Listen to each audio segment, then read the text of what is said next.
नमस्कार। M.Com previous ABST Lohia महाविद्यालय चूरू के सभी छात्रों का स्वागत है।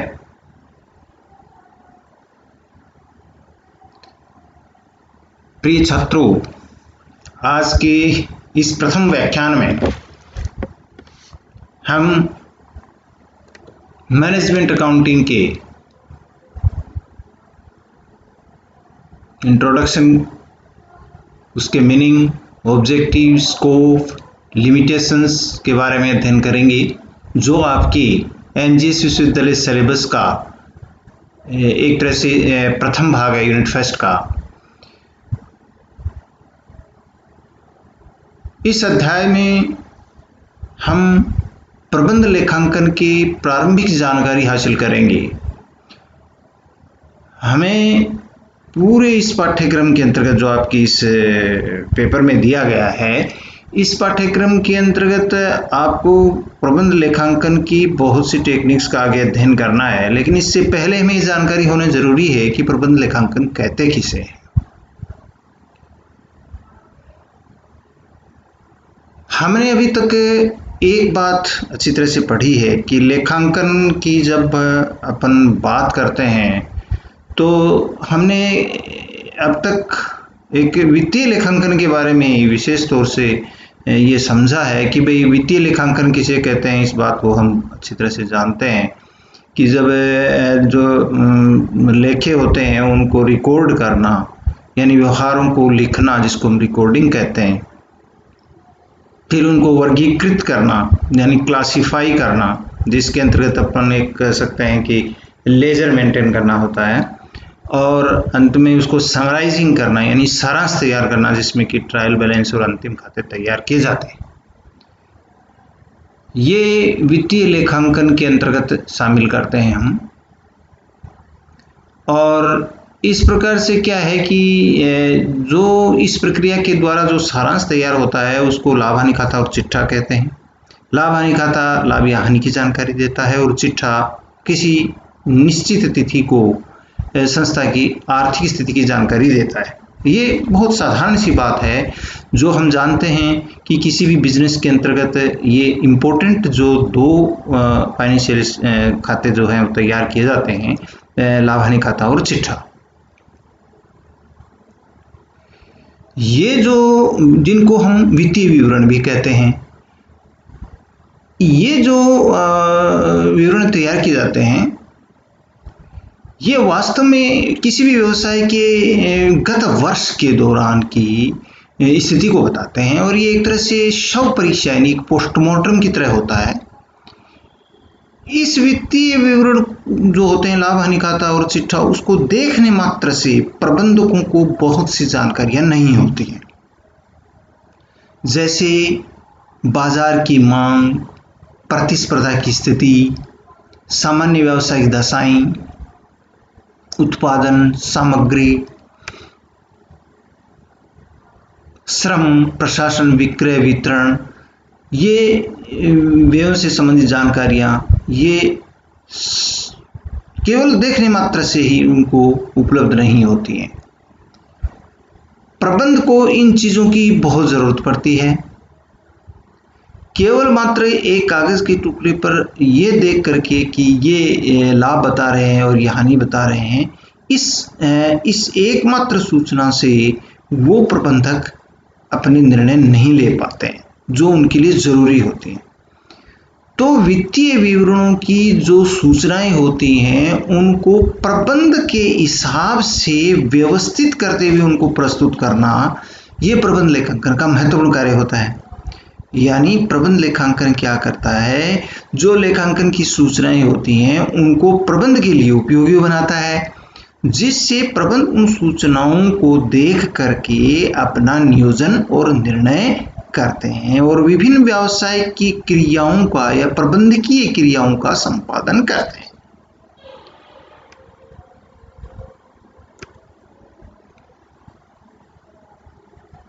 अब तक आपको ये बात यहाँ समझाने का अभिप्राय ये है कि जो लाभ हानि खाता और चिट्ठा जो तैयार किया हुआ होता है वो प्रबंधकों के लिए उतना उपयोगी नहीं होता, इसलिए उसको प्रबंधकों के लिए उपयोगी बनाने के लिए उस लाभ हानि खाते और चिट्ठे को इस रूप में तैयार किया जाता है, फिर उसका विश्लेषण और उसकी व्याख्या करके प्रबंधकों के सामने पेश किया जाता है कि प्रबंधक उसकी सहायता से अपना निर्णय ले सकें, नियोजन कर सकें, संगठन कर सकें, समन्वय कर सकें, कर्मचारियों को अभिप्रेरित कर सकें या अन्य विभिन्न प्रकार की भविष्य की योजनाएं बना सकें। तो हम ये कह सकते हैं कि वास्तव में ये एक तरह से ऐसी विश्लेषण, व्याख्या, निर्वचन का कार्य जो है वो प्रबंध लेखाकार के द्वारा किया जाता है। तो सार रूप में हमारा यही मतलब हुआ कि एक साधारण एक अकाउंटेंट केवल अंतिम खाते तैयार करता है, प्रबंध लेखाकार का कार्य अंतिम खाते तैयार करना नहीं है। वो नए उन अंतिम खातों को नए सिरे से अपने यहाँ कोई तैयारी करता है उनकी। वो केवल विश्लेषण के दृष्टिकोण से जो अंतिम खाते की जो सूचनाएं होती हैं उनको अपने हिसाब से विन्यासित और विश्लेषित और उनको निर्विचित करता है, यानी उनका इंटरप्रेट करता है और उसके बाद उसको ऐसे रूप में, ऐसे फॉर्मेट में, ऐसे चार्ट्स, ग्राफ्स, इनके मार्फत वो उन सूचनाओं को मैनेजमेंट के सामने पेश करता है। तो उसकी रेस्पॉन्सिबिलिटी इतनी हो जाती है मैनेजमेंट अकाउंटिंग की कि वो जो कार्य जो है वो एक तरह से जो डेड जो डाटा है उनमें एक तरह से जान डालने वाली सी बात हो जाती है कि वो उपयोगी बन सके मैनेजमेंट के लिए, उस रूप में उनको प्रस्तुत करके पेश करना, ये एक बहुत बड़ा रोल जो है वो मैनेजमेंट अकाउंटिंग का होता है। अब अगर इसकी परिभाषा को अपन देखें तो अब जो कुछ आपको ये बताया गया है कि वो जो वित्तीय सूचनाएं होती हैं उनको प्रबंधकों के लिए उपयोगी रूप में पेश करना प्रबंध लेखांकन है। तो इसके इर्द गिर्द अगर अपनी इसकी इंटरनल स्पिरिट को हम पकड़ते हैं तो हम परिभाषाओं के अंतर्गत अलग अलग विद्वानों के द्वारा, जैसे सबसे पहले रॉबर्ट एथोरी ने कहा प्रबंध लेखांकन का संबंध लेखांकन सूचना से है जो प्रबंध के लिए उपयोगी है, यानी लेखांकन सूचना जो प्रबंध के लिए उपयोगी है। तो प्रबंध सूचना टीजे रोज क्या कहते हैं, प्रबंध लेखाकार लेखा सूचना का इस प्रकार से अनुकूलन, विश्लेषण, निदान और स्पष्टीकरण है जिससे प्रबंध में सहायता मिलती है। यानी है तो लेखांकन सूचना ही कि उसको प्रबंध के लिए उपयोगी बनाना है। Institute of chartered accountant of England से प्रबंध लेखांकन का अर्थ लेखांकन के किसी भी ऐसे प्रारूप से है जिससे व्यवसाय को अधिक कुशलता से चला सके, यानी व्यवसाय को कुशलतापूर्वक चलाने के लिए लेखांकन सूचनाओं का उपयोग होता है। तो जिस रूप में उसको पेश किया जिससे कि व्यवसाय चलाना आसान होता है। जयबेटी कहते हैं प्रबंध लेखांकन का अभिप्राय लेखांकन की विधियों, पद्धतियों और प्रविधियों से है जो विशिष्ट ज्ञान योग्यता के साथ प्रबंधकों को लाभ अधिकतम करने और हानि को न्यूनतम करने के अपने कार्य में सहायता प्रदान करती है।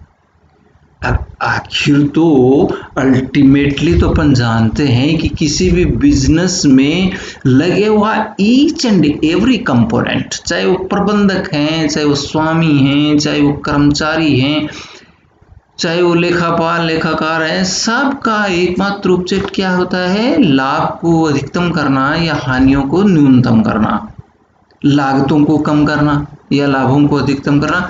ये उनका एकमात्र जो सोल, जिसको जो सेलिएंट ऑब्जेक्ट जो उसको कहते हैं, महत्वपूर्ण उद्देश्य होता है। अब इस उद्देश्य में जो हेल्प मिल सकती है वो हेल्प जितनी ज़्यादा से ज़्यादा हो सके, जितनी ज़्यादा से ज़्यादा हो सके। तो जे बेटी ये कहते हैं कि ऐसी हेल्प है वो लेखाकार के माध्यम से कैसे हो सकती है कि उसके लिए कुशल, अनुभवी और बड़ा एक योग्य व्यक्ति होता है जो कि लेखांकन सूचनाओं को बहुत उद्देश्यपूर्वक बनाता है, यानी उस उद्देश्य को पूरा करने में वो सहायता करती हैं उनकी सूचनाएं, ऐसी विधियों का प्रयोग करता है वो, तो उसको हम कहते हैं प्रबंध लेखांकन में। बोस्टॉक कहते हैं प्रबंध लेखांकन को प्रबंध को उन आंकड़ों, चाहे मुद्रा के रूप में या नहीं है ना, उनको प्रस्तुत करने की कला है और इससे प्रबंध को कार्य करने में सहायता मिलती है। इन सब बातों को ध्यान में रखते हुए हमने एकमात्र जो बात है वो यही समझ में आती है कि वास्तव में प्रबंध लेखांकन क्या है कि लेखापाल द्वारा संकलित यानी जो करेक्टेड हैं, जो रिपोर्टेड हैं, जो इंटरप्रेटेड हैं, उन सूचनाओं को हम कहते हैं जिनका उपयोग प्रबंध अपने नीति निर्धारण और कुशल निर्देशन हेतु करता है। और ये सब कार्य किस लिए करता है? एक निर्धारित उद्देश्य की पूर्ति में इनको हासिल करने के लिए करता है।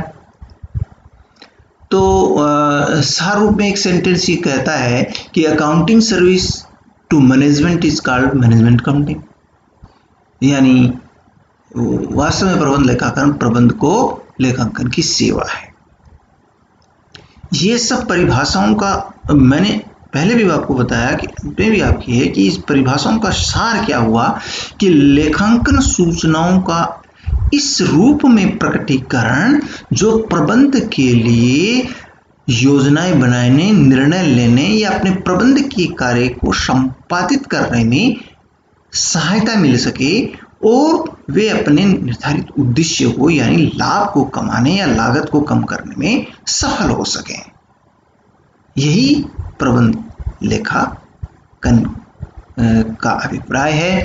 अब इसके उद्देश्य की बात आती है तो जब हम परिभाषा के द्वारा भी समझ गए तो हम उद्देश्य बहुत आसानी से इसको समझ सकते हैं कि मूल उद्देश्य तो क्या हुआ कि वो प्रबंध को निर्णय और नियंत्रण में मदद करना है यानी सहायता करना। तो सबसे पहला तो हुआ कि नियोजन और नीति निर्धारण में सहायता देना। तो प्रबंध लेखांकन के अंतर्गत सूचनाएं इस रूप में प्रकट की जाती हैं कि प्रबंधक जो होते हैं वो अपना डिसीजन मेकिंग बहुत क्विकली ले सकते हैं और भविष्य के बारे में योजनाएं बना सकते हैं, क्योंकि वो क्या करता है कि वो जो डिफरेंट टाइप्स की प्रोजेक्ट होती हैं उनको कंपेरेटिव एनालिसिस करके इस रूप में प्रकट करता है कि उनमें से जो लाभप्रद जो योजनाएं होती हैं उनको कलेक्ट करने में आसानी हो जाती है। वो कंपेरेटिव स्टडी करके बताता है कि इस प्रोजेक्ट में ये स्थिति है, बाकायदा विद फैक्ट्स विद डाटा वो उनको प्रेजेंट करता है, तो मैनेजमेंट को डिसीजन लेने में बड़ी आसानी हो जाती है। वित्तीय सूचनाओं को समझने में सहायक, क्योंकि वो जब सूचनाएं प्रकट करता है तो बहुत कॉम्प्लेक्स इंफॉर्मेशंस को द सिंपलेस्ट वे में प्रेजेंट करता है, यानी वो जो जटिल सूचनाएं होती हैं उनको एक बहुत ही सरल रूप में चार्ट्स या ग्राफ्स या सारणियों के द्वारा, प्रतिशतों के द्वारा जो है वो उनको सूचनाओं को मैनेजमेंट के सामने पेश करता है। तो सूचनाएं उनको समझने में उनको आसानी हो जाती है, क्योंकि वो एक्सपर्ट तो है नहीं, उनको तो सूचनाएं एक सीधे और सरल भाषा में समझाई जाती हैं तो बहुत आसानी से समझ सकते हैं। तो अब जैसे चार्ट दिखा दिया कि ये प्रॉफिट का चार्ट है, तो वो चार्ट फ्लैट आ रहा है कि डाउनफॉल आ रहा है कि अपवर्ड आ रहा है, तो ये उसको पता लग जाता है, वो देखते ही समझ कि हम इस स्थिति में हैं, टर्नओवर के बारे में है। तो यानी बहुत सी चीज़ें हैं जिनको आसान वे में, आसान तरीके से उनको पेश किया जाता है। तो ये एक उद्देश्य होता है इस मैनेजमेंट अकाउंटिंग का।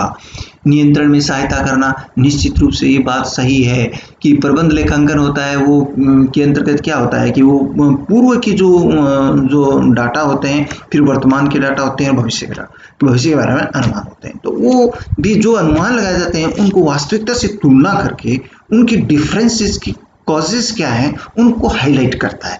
मीन्स यहाँ पर जैसे कोई चीज़ को प्रभाव निर्धारित किया, हमने स्टैंडर्ड किया, हम ऐसा होगा इतना करेंगे, फिर वास्तव में एक्चुअल में जो हुआ उसको देखा कि भाई ये कम क्यों हुआ, तो क्या आपने स्टैंडर्ड गलत निर्धारित किया या आपकी परफॉर्मेंस वीक रही, तो उसके हिसाब से जो है वो उनकी डिफरेंस को मीट आउट किया जाता है। तो वो एक कंट्रोलिंग की टेक्निक होती है।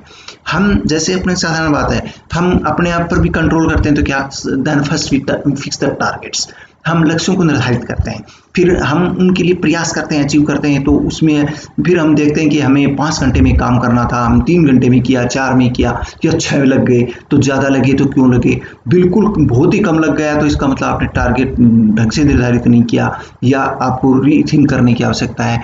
व्यवसाय के अंतर्गत भी ऐसे बहुत से फील्ड होते हैं जिनके अंतर्गत ये नियंत्रण का कार्य इसके द्वारा किया जाता है। समन्वय में सहायक का मतलब यहाँ पर तो कोऑर्डिनेशन, क्योंकि इसके अंतर्गत क्या होता है कि समन्वय का मतलब यहाँ पर ये होता है कि जब जब जब मैनेजमेंट अकाउंटेंट अपना काम करता है तो मैनेजमेंट अकाउंटेंट का मतलब नहीं है कि वो एक टेबल पर बैठ करके काम किया जाता है। उस जितने भी डिपार्टमेंट्स होते हैं उन सभी डिपार्टमेंट्स के बारे में विभिन्न प्रोजेक्ट्स होते हैं, उनमें अलग अलग डिपार्टमेंट्स में कर्मचारी काम करने वाले होते हैं, उनके टारगेट्स अलग अलग फिक्स होते हैं।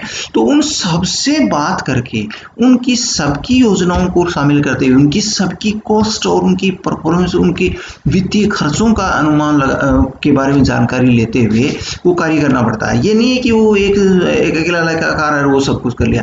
तो जब तक ये कोऑर्डिनेशन उनको स्थापित नहीं होगा डिपार्टमेंट्स में, तब तक उस अकाउंटिंग का कोई मकसद नहीं रह जाएगा, क्योंकि अकाउंटिंग तो एक तरह से फाइनेंस से उसका रिलेशन हुआ ना। तो सभी डिपार्टमेंट्स का एक तरह से समन्वय करते हुए उनसे इंफॉर्मेशन सबसे गैदर की जाती है, और यदि एज ए होल सभी डिपार्टमेंट जब मिलकर काम करते हैं तभी आपके टारगेट्स अचीव होने में आसानी होती है। तो कोऑर्डिनेशन जब तक पर्याप्त नहीं होगा तब तक तो आपका अकाउंटिंग का फिर मकसद ही खत्म हो जाता है। तो सभी डिपार्टमेंट्स में कोऑर्डिनेशन स्थापित करना इसका एक महत्व, तभी जो है टू मैक्सिमाइज द प्रॉफिट और टू मिनिमाइज द कॉस्ट का ऑब्जेक्ट पूरा होता है।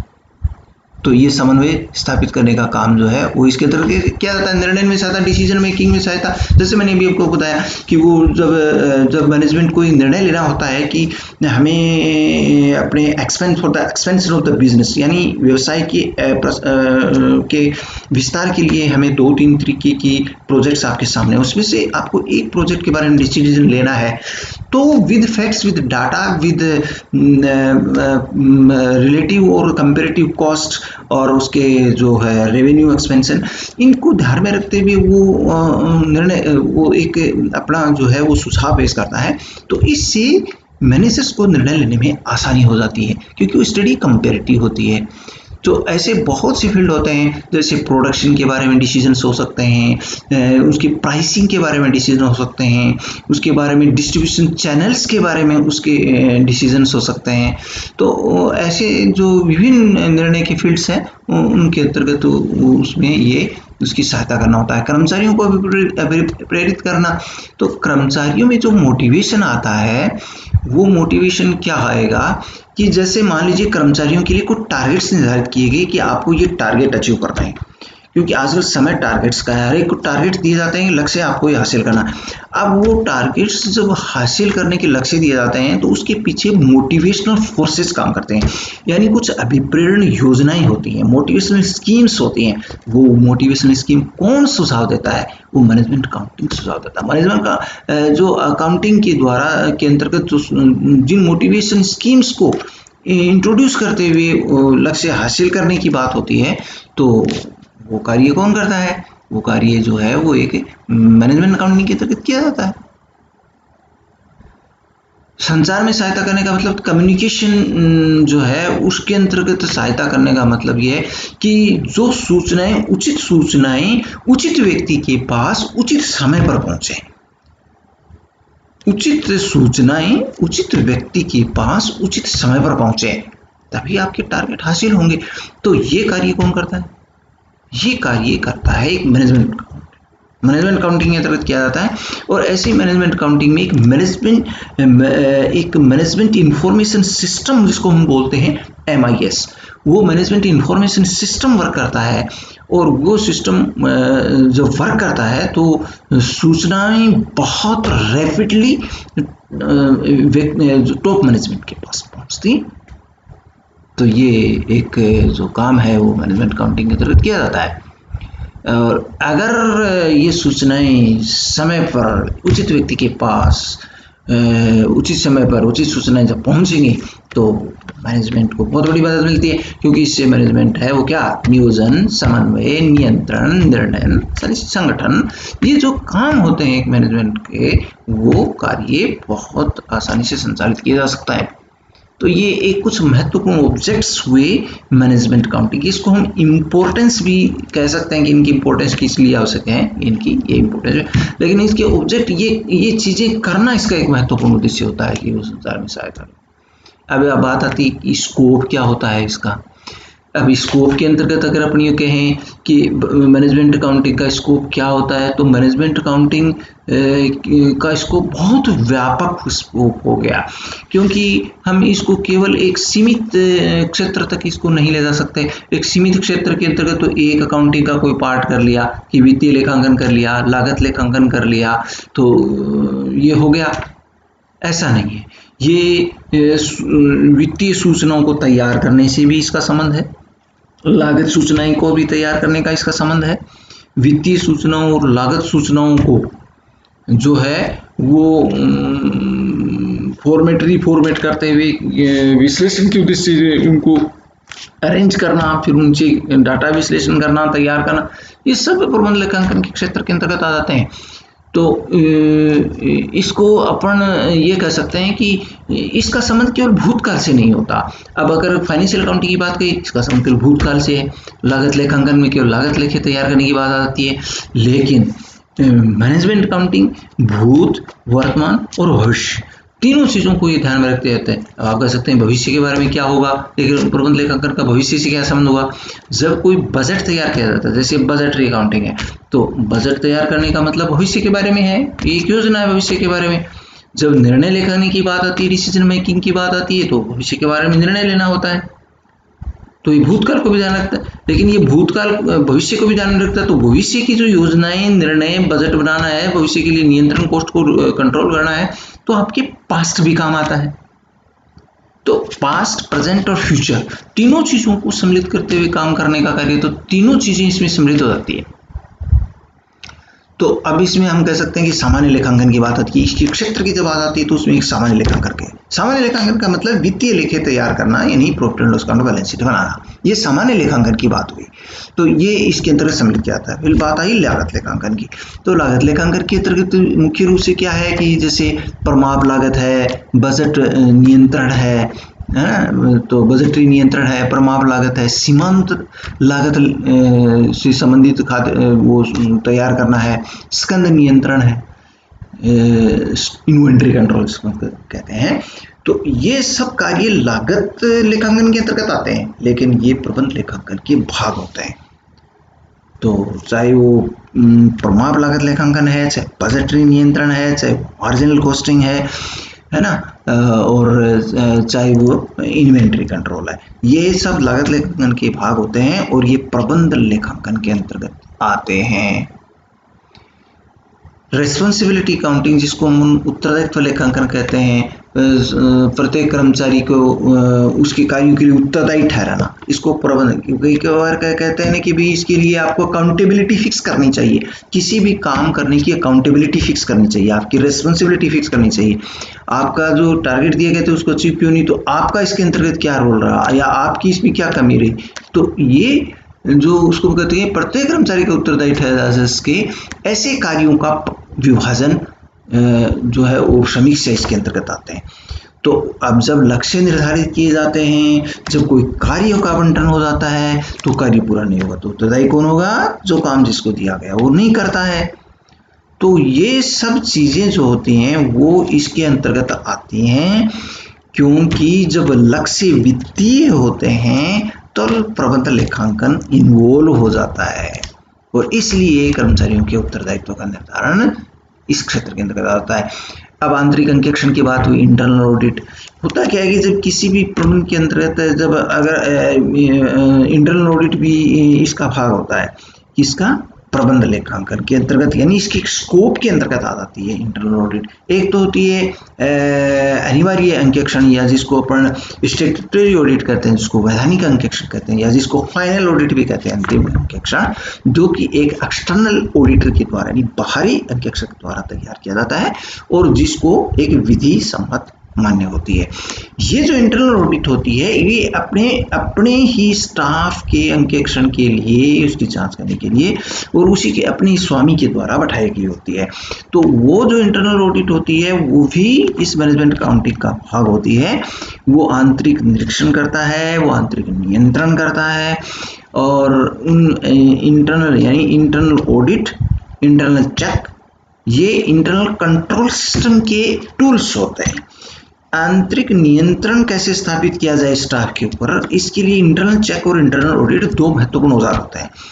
तो वो जो इंटरनल ऑडिट होती है वो अपने स्टाफ के द्वारा गठित की हुई होती है, और ये प्रबंध लेखांकन, क्योंकि वो जब टीम के रूप में काम करते हैं तो वास्तव में वो मैनेजमेंट अकाउंटेंट का काम ही कर रहे हुए होते हैं, क्योंकि वो मैनेजमेंट की मदद करने के लिए होते हैं। तो जितने भी फाइनेंशियल जो भी चीज़ें जहाँ होती हैं वहाँ पर वो एक एक पॉइंट को देखते हैं। तो उसके लिए अपनी खुद की टीम होती है, तो वो इस कार्य के अंतर्गत आ जाती है, तभी वो नियंत्रण स्थापित हो। इसके बाद में ये कहता है कि विकास लेखांकन का मतलब यहाँ पर ये जो डेवलपमेंट अकाउंटिंग है यहाँ मतलब ये है, ये इसका सीधा संबंध व्ययों के नियंत्रण से होता है कि एक्सपेंसेस को कंट्रोल रखा जाए कि वो कहीं लिमिट से क्रॉस नहीं कर रहे, वो कार्य भी इसके अंतर्गत किया जाता है। और लास्ट में रिपोर्टिंग की बात जहाँ आती है तो प्रतिवेदन, तो समय पर तुरंत कार्रवाई करने के लिए ये रिपोर्टिंग करना इसका, तो इसमें मैंने आपको बताया कि इंफॉर्मेशन सिस्टम होता है। लास्ट में प्रतिवेदन तैयार करके मैनेजमेंट के सामने पेश किया जाता है, और इसमें कार्रवाई के लिए जो फाइनेंशियल स्टेटमेंट्स हैं, फंड फ्लो, कैश फ्लो विवरण है, और इसके अलावा ये सब चीज़ें quarterly, half yearly, annually management के सामने पेश किए जाते हैं।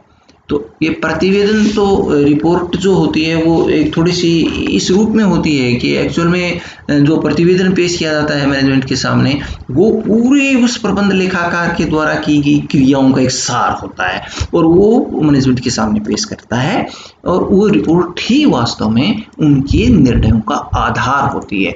तो जब तक ये काम नहीं हो जाता तो ये सब चीज़ें, यानी चाहे फाइनेंशियल अकाउंटिंग है, चाहे वो मैनेजमेंट अकाउंटिंग है, चाहे वो कॉस्ट अकाउंटिंग है, चाहे वो इंटरनल ऑडिट है, चाहे वो डेवलपमेंट अकाउंटिंग है, रिस्पॉन्सिबिलिटी अकाउंटिंग है, या वो रिपोर्टिंग है, ये सब काम मैनेजमेंट अकाउंट के अंतर्गत सम्मिलित किए जाते हैं।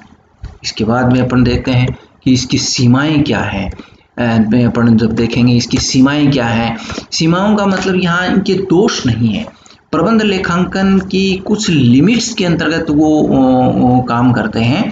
तो हमें उन लिमिट को ध्यान में रखना चाहिए कि भाई ये इसकी सीमाएं हैं, वो इससे ज़्यादा आगे नहीं जा सकते, उनकी बाउंड्रीज हैं। जो जब किसी व्यक्ति के द्वारा उनको इंटरप्रेट किया जाता है, उनकी अकाउंट्स के बारे में जब वो जानना चाहता है कि क्या है, तो उन सीमाओं को भी उसको ध्यान में रखना चाहिए कि जैसे ये बात हुई कि ये वित्तीय लेखों पर आधारित होना, इनकी एक सीमा होती है। तो जो फैक्ट फाइनेंशियल अकाउंट्स में होता है वही तो रिफ्लेक्ट होंगे ना मैनेजमेंट अकाउंटिंग की सीमा में, उनके निर्णयों में भी वही रिफ्लेक्ट होंगे, क्योंकि जो वो निर्णय लेते हैं वो किन से लेते हैं, फाइनेंशियल अकाउंट्स से लेते हैं। अब यदि फाइनेंशियल अकाउंट्स यानी वित्तीय लेखे ही अगर झूठे होंगे तो आपके निर्णय भी झूठे साबित होंगे। तो ये एक कमजोरी होती है कि जो बेस लिया जाता है वो उनके फाइनेंशियल अकाउंट्स होते हैं, इसलिए फाइनेंशियल अकाउंट्स अगर सही सिद्धांतों और परंपराओं को पालन करते हुए ट्रांसपेरेंटली तैयार नहीं किए गए हैं तो देन मैनेजमेंट अकाउंटिंग फिर जो बातें होंगी वो निरर्थक हो जाएंगी। तो उनके ऊपर वो आधारित है, ये इसकी एक सीमा है, तो हमारा उद्देश्य पूरा नहीं होगा मैनेजमेंट अकाउंटिंग का, क्योंकि अगर लेखे सही होंगे तभी उद्देश्य पूरा होगा। अधिकांश भूतकालीन सूचनाएं होती हैं, ज्यादातर सूचनाएं जो होती है, चूंकि जो मैनेजमेंट अकाउंटिंग होता है वो बेस किसको लेता है, इन सूचनाओं को, और ये सूचनाएं सब भूतकालीन होती है। अब क्या भूतकालीन होती हैं, लेकिन वो परिवर्तित परिस्थितियों को ध्यान में रखते हुए उसको निर्णय लेना होता है आगे के। लेकिन चूंकि अधिकांश सूचनाएं उसमें भूतकाल की होती हैं और वो परिवर्तित परिस्थितियों में हो सकता है कि जो भूतकाल है वो निरर्थक साबित हो जाए। अब जब वो बेस देगा तो डाटा से देगा। अब डाटा हो सकता है कि प्रेजेंट सिचुएशन में वो सारे के सारे डाटा निरर्थक हो जाएं, कि कोई एक मान लो प्रोडक्ट है, उसने कह दिया हमारा प्रोडक्ट की ये परफॉर्मेंस, अब वो प्रोडक्ट किसी परिवर्तित परिस्थिति में पूर्णतः ऑब्सोलेट हो गया, तो फिर वो डाटा क्या काम के दिए, वो भूतकालीन सूचनाएं जो हैं वो निरर्थक साबित हो जाती है। तो परिवर्तित परिस्थितियों में भूतकालीन डाटा बिल्कुल निरर्थक हो सकता है। ये एक बहुत बड़ा गैम्बल है, बहुत बड़ा मतलब जुआ है, एक तरह से रिस्क है, प्रशासन का विकल्प नहीं। अगर कोई मैनेजमेंट अकाउंटिंग में ये देखा जाए कि वो वास्तव में निर्णय लेने वाले मैनेजर्स हैं तो ये आपका भ्रम होगा। वो केवल अपनी राय देते हैं, अपने केवल सजेशन देते हैं, वो अंतिम प्रशासन नहीं होते। वो तो केवल प्रशासन की मदद के लिए होते हैं, वो प्रशासक नहीं है। इसलिए वो एक तरह से उनके द्वारा है, वो एक बात है कि वो अपने रखते हैं, ये उनकी सीमा है कि वो स्वयं कोई निर्णय नहीं ले सकते। सभी विषयों का ज्ञान कठिन। जब ये मैंने आपको एक बात बताई थी कि भाई ये चीज़ें, एक लेखाकार होता है उसको बहुत सी चीज़ों को ध्यान में रखते हुए करना पड़ता है। अब बात ये है कि उसको अकाउंटिंग का नॉलेज होना चाहिए प्रॉपर, तो नो डाउट वो बात है, लेकिन इसके अलावा उसको अर्थशास्त्र का ज्ञान भी होना चाहिए, उसको अर्थशास्त्र का ज्ञान भी होना चाहिए, उसको उसको एक तरह से मार्केट रिसर्च का भी उसका नॉलेज होना चाहिए। वो इस तरीके का, तो वो उसका गणित का नॉलेज भी होना चाहिए, उसको अर्थशास्त्र का नॉलेज भी होना चाहिए, उसको लेखा शास्त्र का नॉलेज भी होना चाहिए। ये सब चीज़ें, और इसके अलावा हो सकता है कि कोई ऐसा प्रोडक्ट हो जिसमें इंजीनियरिंग की आवश्यकता, तो उसकी आंतरिक यानी इंजीनियरिंग का नॉलेज भी उसको होना चाहिए। स्टेटिस्टिकल टेक्निक्स का एनालिसिस करने के लिए यूज करना, तो उसको स्टेटिस्टिशियन भी होना चाहिए, उसको सांख्यिकी का विज्ञाता भी होना चाहिए। यानी ये नहीं कह सकते कि उसको केवल एक उसको अकाउंट्स बनाने और उनको विश्लेषण करना, इसके अलावा उसको सांख्यिकी, उसको अर्थशास्त्र, उसको अभियांत्रिकी का ज्ञान भी उसके लिए आवश्यक है, क्योंकि अगर उन सब चीज़ों का ज्ञान उसको नहीं होगा तब तक वो अपने निर्णय किसी एक पार्ट को लेकर के निर्णय नहीं ले सकते। इन सब एस्पेक्ट्स को ध्यान में रखते हुए जो निर्णय लिया जाता है वो ही निर्णय सही होता है। इसलिए केवल मात्र हम ये नहीं कह सकते कि अकेला व्यक्ति जो है वो केवल एक लेखांकन का ज्ञान होना, वो उसको जो है वो अकेले व्यक्ति की बस की बात नहीं है। इसलिए ये कहा भी जाता है कि प्रबंध लेखांकन वास्तव में एक टीम वर्क की तरह काम होता है। यहाँ पर ये नहीं है कि भाई वो एक्सपर्ट्स की मदद लो, अब अगर नहीं है तो किसी इकोनॉमिस्ट की मदद ले लो, तो इकोनॉमिस्ट की मदद ले, क्योंकि अकेले व्यक्ति की बस की बात नहीं है कि वो सारा ज्ञान अकेला व्यक्ति ले ले, इसलिए इनकी एक्सपर्ट्स की फिर मदद ली जाती है।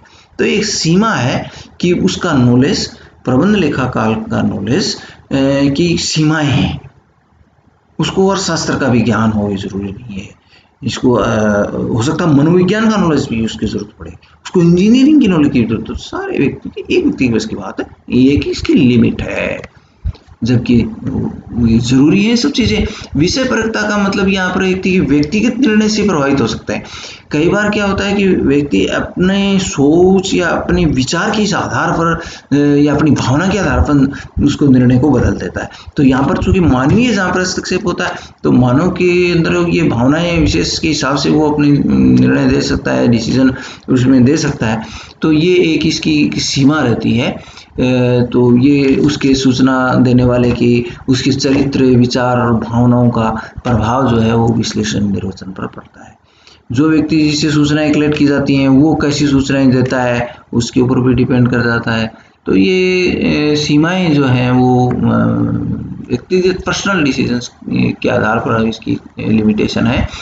ये एक खर्चीली पद्धति है, हम जानते हैं कि साधारण से किसी संगठन की बस की बात नहीं है, क्योंकि इसके अंतर्गत एक टीम वर्क काम करती है और आजकल बड़े बड़े कंप्यूटर्स की हेल्प भी इसमें ली जाती है। एक मैनेजमेंट इंफॉर्मेशन सिस्टम काम करता है, वो मैनेजमेंट इंफॉर्मेशन सिस्टम हर व्यक्ति, हर संस्था की बस की बात नहीं होती है, इसलिए केवल लार्ज जो ऑर्गेनाइजेशन है उनमें ही इसकी यूटिलिटी ज़्यादा होती है। तो ये इसकी सीमा है। विकासशील अवस्था, आज अभी तक ये बहुत सी ऐसी टेक्निक्स हैं जो कि पूर्ण रूप से विकसित अवस्था में नहीं है। अभी भी प्रबंध लेखाकार की विभिन्न तकनीक अपने विकास की अवस्था में हैं। मनोवैज्ञानिक विरोध का मतलब यहाँ पर ये होता है कि जब एक प्रबंध लेखांकन का हस्तक्षेप जब प्रबंध में बढ़ता है तो प्रबंध का जो वर्तमान का स्ट्रक्चर है उसमें कुछ चेंजेस करने पड़ते हैं।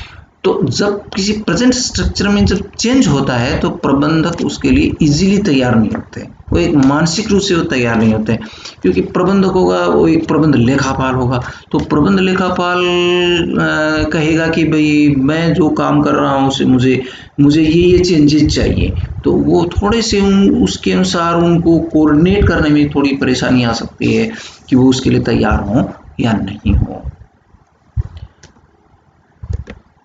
तो ये आज के आपके इस लेक्चर के जो शुरुआती कुछ बातें थी, और इनके आधार पर सारांश रूप में आप ये समझ गए होंगे कि प्रबंध लेखांकन हम क्यों पढ़ेंगे, हमारा आज के लेक्चर का एकमात्र मकसद ये। क्यों पढ़ेंगे? अगर आपको कोई पूछे कि क्यों पढ़ेंगे, तो आपका जवाब क्या होगा कि जो सूचनाएं वित्तीय लेखों में दी हुई होती हैं वो वास्तव में एक तरह से ये एक ब्लाइंड टाइप की इंफॉर्मेशन है, उसको पता नहीं, मतलब कुछ भी नहीं हो ये मान लीजिए। अब उनमें से उनको ऐसे उपयोगी रूप में पेश करना जिससे कि यहाँ वो प्रबंधकों को मदद करते हैं, लेकिन यही सूचनाएं हो सकता है सरकार के लिए भी उपयोगी हों, बैंकों के लिए भी उपयोगी हों, ऋणदाताओं के लिए भी उपयोगी हों, कर्मचारियों के लिए भी उपयोगी हों, समाज सेवकों के लिए भी उपयोगी हों। तो सारी अकाउंटेंसी को एक विस्तृत सोसाइटी के लिए उपयोगी बना देना, that is a very wonderful job. तो ये काम किसी फाइनेंशियल अकाउंटिंग का एकमात्र मकसद है। प्रबंध लेखांकन एक विस्तृत रूपरेखा के रूप में काम करता है। यद्यपि यहाँ प्रबंध लेखांकन का मेन टारगेट प्रबंधकों को हेल्प करना होता है, लेकिन चूंकि वो सूचनाएं और डाटा इस रूप में पेश करता है कि वो बहुत से जो बेनिफिशियरीज हैं, जो जिनको हिताधिकारी कहते हैं, उनके लिए भी वो यूजफुल इंफॉर्मेशन के रूप में काम करते हैं। तो ये इसका बहुत बड़ा टास्क है मैनेजमेंट अकाउंटिंग का। ये हमने इसका एक जो है वो एक इंट्रोडक्टरी पार्ट शुरुआत का हमने मैनेजमेंट अकाउंटिंग है प्रबंध लेखांकन का देखा। आज के लिए इतना ही, धन्यवाद।